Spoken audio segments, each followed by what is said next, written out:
friends, we are sharing the analysis for tomorrow of both Nifty and Bank Nifty. So what happened in Nifty today? So if you kindly observe, this is a 15-minute intraday chart of Nifty. Nifty opened around this level, made a high of 24,781, then it closed near 24,647.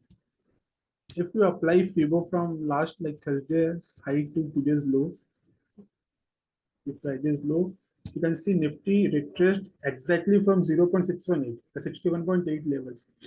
So 24,600 is a very good support of Nifty as of now.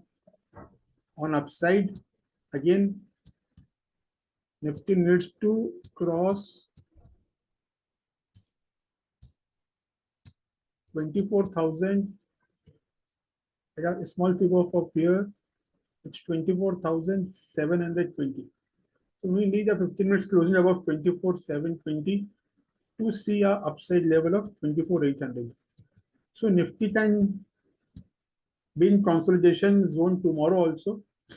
But if breakout happens above 24,800, it will be, this is a big congestion zone, 24,800. So above 24,800, we can see 24,850 and 24,900 very soon. So this was on Nifty Bank. Again, Nifty Bank, see what happened today.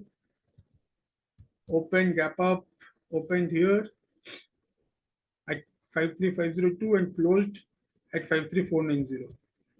Okay, no movement in Bank Nifty. If you apply FIBO of Bank Nifty, you can see. Okay, so Bank Nifty is also near 0.618 levels. So for any upside on Bank Nifty needs to close above this zone, 53,750. Once 53,750 closing is happening, we can see a good rallying Bank Nifty of like it can touch its all-time high very soon. So we need to have a closing above 53,750.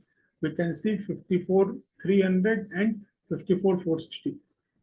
Thank you so much, guys. Please like and subscribe our videos.